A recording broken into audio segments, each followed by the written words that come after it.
Miarabantsika rehetra ndray amin'ny anaran'i Jesosy Kristy dia faly manonona ny fiadanana zareo fiadanany mamirapiratra eo amin'ny vonany no tononona amintsika rehetra mpanaraka ny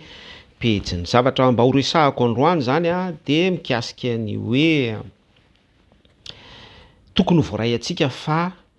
ny fahagagana ao amin'i Jesosy Kristy dia tsy misy séminaire sy tsy misy zavatra vorovoriana atao séance izany. Ny zavatra misy mantsy dia ny église de prospérité amin'izao vaninandro iainantsika izao ny église mpankalaza miracle, mpankalaza fitahina, mpankalaza resaka prospérité, resaka positivisme, ry zareo amin'izany tontolo zany dia manindry be mihitsy karazana séminaire à gauche à droite ry zareo ary associeny amin'ireo zavatra no tenentsika ireo indrindra ity lohahevitra resahantsika ity dia tsy inona izany fa fahagagana.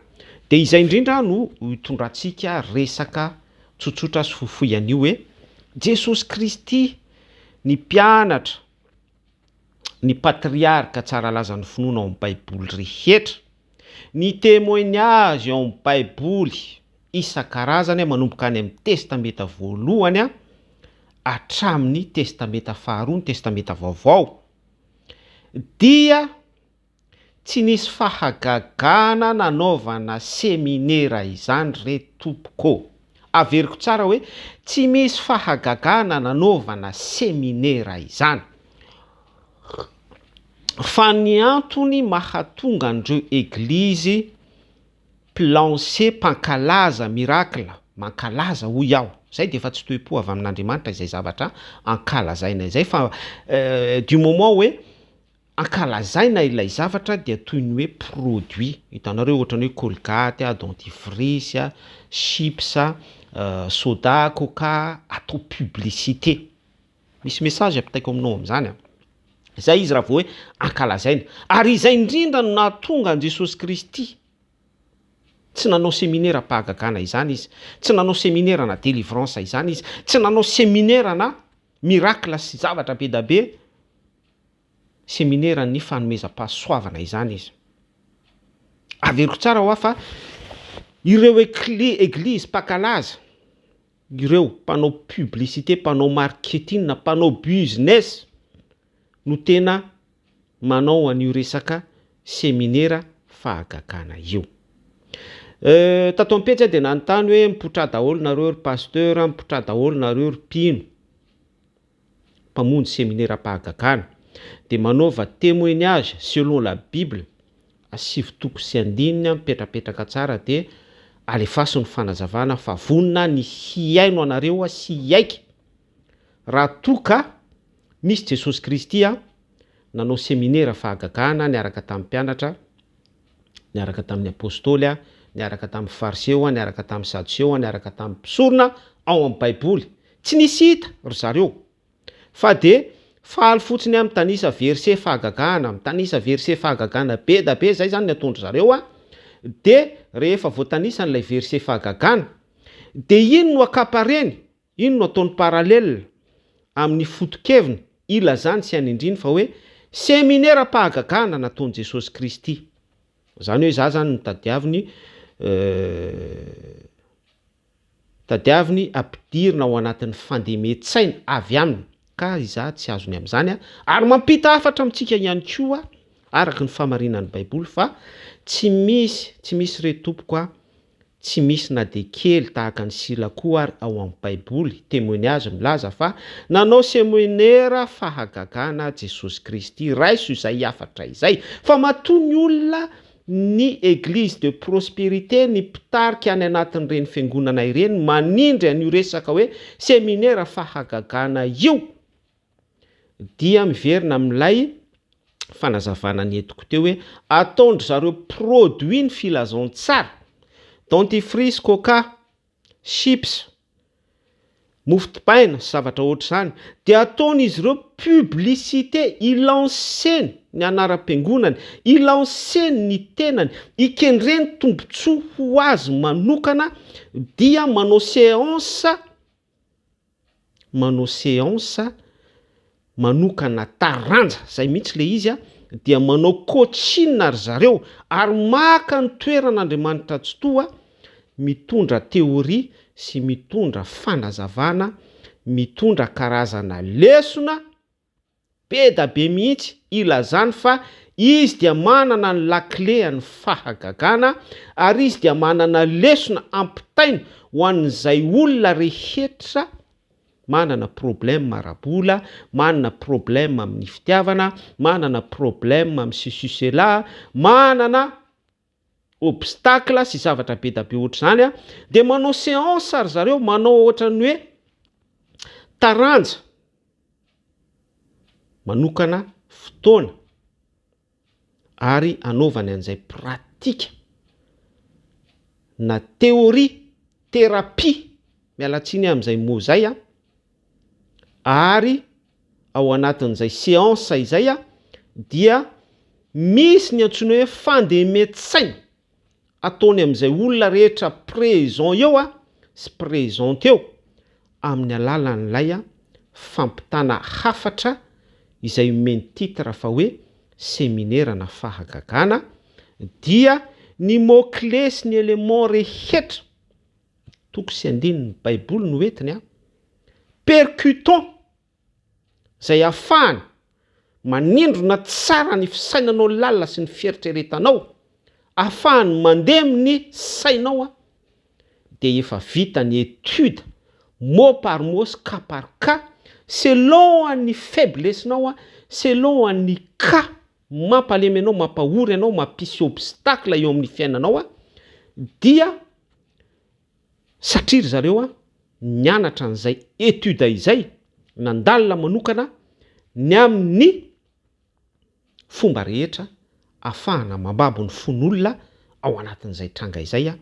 de izay no tsindriny betsaka izay pratika izay izay étude izay no entiny sy tondroiny fa séminaire fahagagana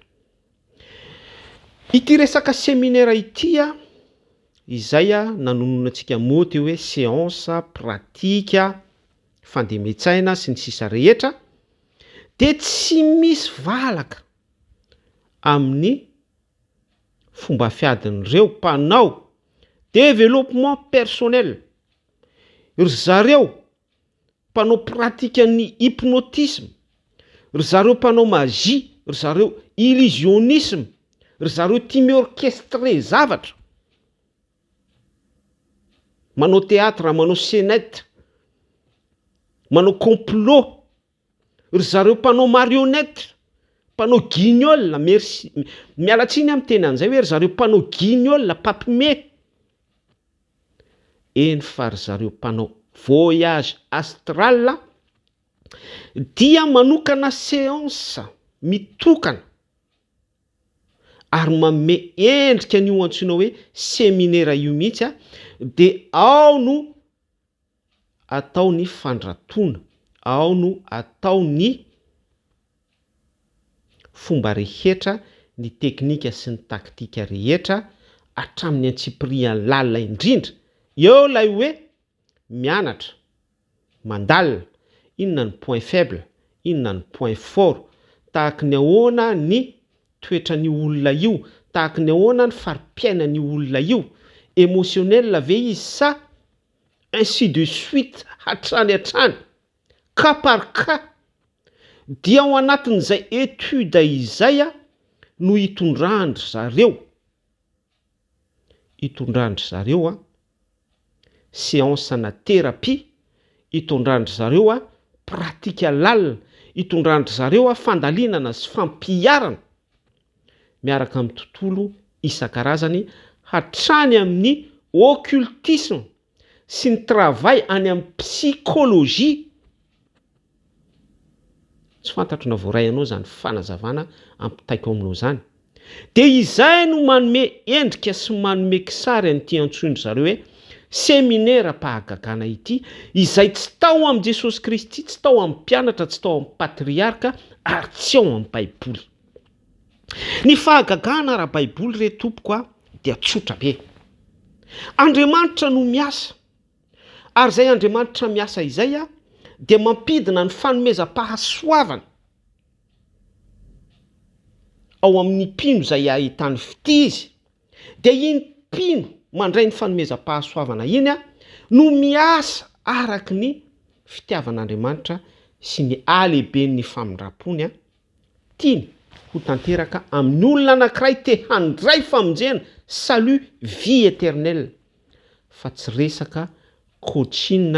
tsy resaka fivorivorina, tsy resaka rassemblement na fivoriam-pianakaviana, tsy zavatra ohatr'izany, tsy resaka séminaire, tsy resaka bliblasy blabli, fa Andriamanitra miasa tokoro, Andriamanitra mihetsika, Andriamanitra mampidina ny gloarany eo amin'ny olona anankiray tiany hiasana sy hanana ny vision ahafahan'ny famonjena vie éternelle manapaka eo amin'ny mpino anankiray na ny fiangonana anankiray tokoro. Izay ny fiasan'Andriamanitra, fa tsy hoe misy séminaire orchestrena, séminaire organisena, séminaire atao séance, séminaire sy ny sisa rehetra atrany atrany orchestrena hoy aho dia amin'ny alalan'izay vao mihetsika ny fahagagan'Andriamanitra. Zero, tsy de tsy retoko tsy avy amin'Andriamanitra izany. Ary raha misy fiangonana mivoy sy manindry an'izany hoe hetsika séminaire fahagagana izany, il faut fuir. Miala tao aminy anareo, aza miombona ota aminy. Fa matoy izay ilay fiangonana manindry resaka séminaire fahagagana dia mitohy amin'ilay zavatra nazavaintsika teo hoe misy pratika na développement personnel ao, misy pratika na hypnotisme ao, misy pratika na marabout ao, misy pratika na magie ao, misy pratika na zavatra be da be ohatran'izany eo izay tsy biblique fa avy amin'ny inspiration mifanohatra amin'ny volonté divine. Ny mission Jesosy Kristy nandrany antsika Matthieu 18 dia izao: sitrano marary, atsanganony maty, dioviny boka, avoainy démonie, nahazo maimaim-pony anareo manomeza maimaim-pony. Ordre izay, ary zay dia mitohy amin'ilay resaka fanomezam-pahasoavana ny resantsika teo. Izay Matthieu 18 izay dia tsy misy séminaire orchestrena sy organisena, fa Andriamanitra tokoro araky ny fitiavany sy ny alehiben'ny famindram-pony no midina miasa, ary zay mahatsitoa azy, fa tsy hoe ianao no miorchestre séminaire mba ahafahan'Andriamanitra miasa. Tsy misy intérêt an'Andriamanitra ao anatin'izany. Ary raha izay no ka, raha izay no tranga, dia tsy Andriamanitra tsy toy izy, satria tsy maintsy miandry zavatra orchestrenao sy organisenao izay vao miasa izy. Amen. Faharoa, raha mamaky ny Marka 16,